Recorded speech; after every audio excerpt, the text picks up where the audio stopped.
तुम्ही जर थांबणारच नसलात, तुमचेच लोक तुम्ही घरात लपून ठेवणार असलात खून करून, सापडत नाहीत, हा गंभीर आरोप. सापडत नाहीत. तुमच्याच लोकांच्या गावाने लपून ठेवलेले तुम्ही दुसरीवर पुढे.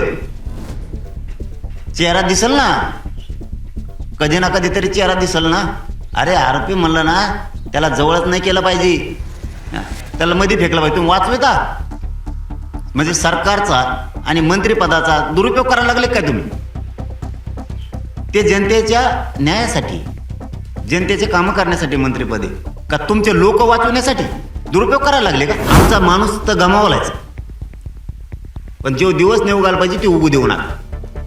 तुम्हाला जाहीरपणाने सांगतो, नसता जनतेला तपास करावा लागणार आहे, सरकारने तपास नाही केला. साहेब, बीड जिल्हा ठीक आहे, हा संघर्ष सोडला तर अनेक चांगल्या गोष्टी आहेत बीड जिल्ह्यामध्ये, अनेक पॉझिटिव्ह गोष्टी आहेत बीड जिल्ह्यामध्ये. एवढे संत महात्म्यांचे मोठमोठे गड आहेत. सगळे चांगले आहेत, बीड जिल्हा चांगला आहे, सगळे लोक चांगले आहेत. पण यांच्या ज्यावेळेस हातात पडलं ना, यांच्यात दुसऱ्या जातीविषयी द्वेष वाढला. हम करेसो कायदा असा खेळ झाला यांचा. आम्ही म्हणतो तसंच, नाही तर मग तुला हाणून मारू. किती दिवस? 1 वर्ष, 2 वर्ष, 5 वर्ष, 10 वर्षे बापान ठेवलो आहे हमेशाच. बापाची पेंड आहे काय हमेशा? तुमच्या आता दांडके तर लोकांच्या नाहीत का काय? मग तुम्हाला शांतता राहावी हे वाटतच नाहीये. या बीड जिल्ह्यात असं, या राज्यात असं, यांना शांतता राहावं वाटतच नाही. आपलं इतके दिवसाचं आंदोलन सुरू आहे, आम्ही काहीच होऊ देत नाहीत कुठं. यांना उकळ्याच फुटत्यात, अशा उकळ्याच फुटत्यात. म्हणजे यांना वाटतं काहीतरी तेढ निर्माण होऊन काहीतरी दंगली व्हावा. पण सर्वसामान्य माणूस आता ह्या सगळ्या गोष्टी करून कंटाळलेला आहे. त्याचं म्हणणं असं आहे की बीड जिल्ह्याचं नाव बदनाम होतं आहे, पुढं रोजगाराचे प्रश्न निर्माण होतील, फॅमिलीज तिथून बऱ्यापैकी निघून गेलेल्या आहेत. जसं सूरज दसाने आरोप केला, बीड सोडून काही फॅमिली पुण्याला शिफ्ट झालेल्या आहेत. पुण्याचं म्हणजे बीडचं गत वैभव, सालोख्याचं, सामाजिक, संत परंपरेच्या सगळे जेवढे गड आहेत ते कसं बघता तुम्ही पुढे व्हायला पाहिजे? सर्वसामान्य, जास्तीत जास्त सर्वसामान्य लोकांना वाटतं की बीड पूर्वासारखं झालं पाहिजे. यांना काही जणांना कशाची परंपरा आणि कशाची फिरंपरा, हा, यांचं ते पायापुरतंच आहे. तेवढं ते पहिले लोटकं भरून पाणी ठेवतं ते तसं, यांना त्या लोटकं भर पाण्याचा उड्या आणायची सवय पहिल्यापासून.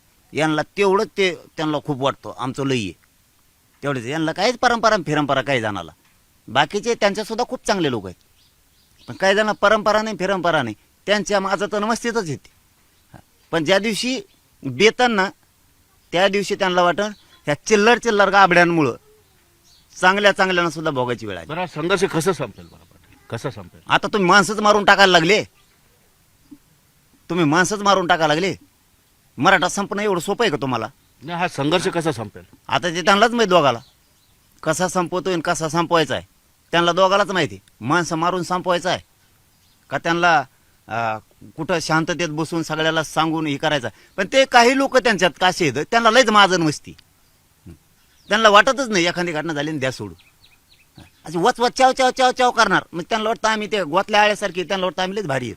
तुम्ही भारी भुरी काही नाहीत, फक्त शांतता राहावा.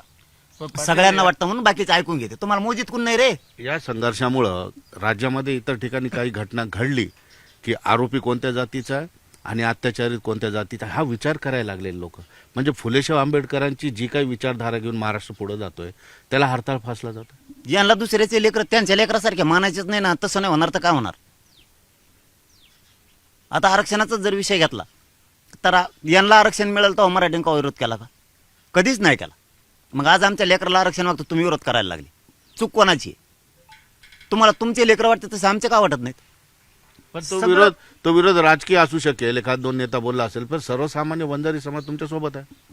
अरे बाबा, मी काय सांगितलं तुम्हाला मोगाशी शब्द का वापरला? काही जणांना इतकी माजन मस्ती आहे, किती मिटवायचा काही प्रयत्न जरी असला तरी ते त्यांच्या गुरमीत बोलणार, त्यांच्या ढिकीतच चालणार. जसं काय लय असे ते रावणासारखे लय ज्यांजवळ सोन्याच्या लंका आहेत अशा, त्याची राग झाली, खाग झाली. सोन्याची लंका असून राग झाली, लोकांनी येताना अंगारा लावलाय तोच. त्या राखीचाच कपाळाला, त्यालाच गुलाल समजेलाय. तुम्ही कोण येतं? तुम्हाला पैशावर नका जाऊ, पैशावर गुरमी नका करू. तुमच्या लय नोकऱ्या येतात, तुमच्या लय अधिकारी, त्या गुरमीवर नका जाऊ तुम्ही. एकदा जर जनता बिथारली ना, ती गुरमी क्षणात नष्ट होईल. क्षणात.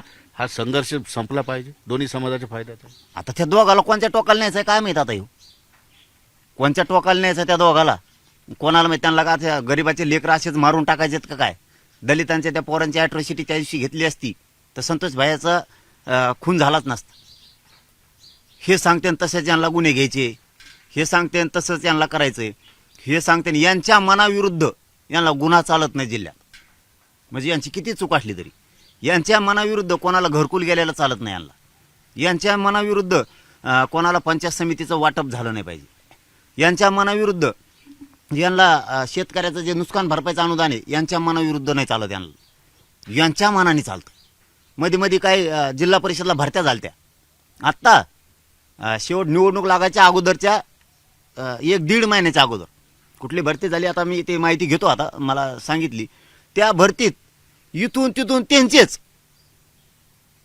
मराठ्याचं नाही त्याच्यात कशाचं नाही एक पोलीस पाटलाचं झालं आत्ता पुन्हा काहीतरी बीड जिल्ह्यात त्याच्यात त्यांचेच टाकले काही जागेवर होते मराठ्यांचे काढून टाकले सरपंचाला काहीतरी निधी देतात पालकमंत्र्याच्या स्तरावर ते सरपंचाचे अध्यक्ष ते सगळे जमले होते ते म्हणले आम्ही मराठा आरक्षणात काम केलंय म्हणून निधीच देणार नाही म्हणे तुम्हाला अरे काय तुम्ही जातीवाद करता आणि काय मर्दानगी दाखवायला लागला त्याच्यात बरं आता पालकमंत्री हे ना हे सगळं निघणार आहे आता पालकमंत्री आता त्या ठिकाणी दुसरा यावा असं अनेक लोक म्हणतात काही लोक म्हणतात की मुख्यमंत्री यांनी स्वतःकडे पालकमंत्रीपद घ्यावं बीडचं किंवा अजितदादांनी घ्यावं किंवा एकनाथ शिंदेने घ्यावं जे प्रमुख नेते आहेत तुम्हाला तसंच वाटतं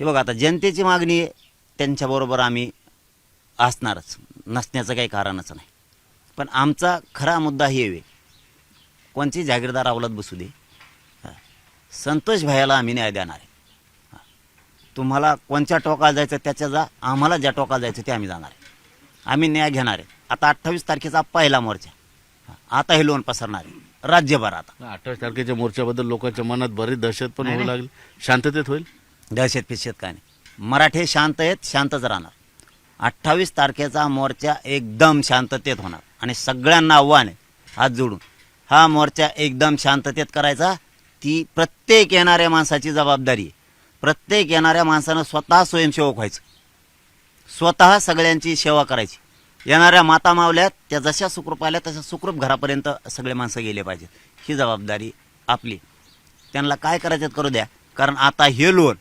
राज्यभर पसरणारे 28 तारखेच्या नंतर 100% पसरणार आहेत आणि न्याय मात्र घेणार आहेत या दोघांनी त्यांच्या लोकांना समजून सांगणं खूप गरजेचं आहे कारण सोशल मीडियावर लोकांना खुन्नशी देणं वाईट कमेंट करणं कुटाणे करणं तुम्हाला कोणत्या दिशेला न्यायचं आहे हे तुम्ही दोघांनी ठरवायचं आहे आता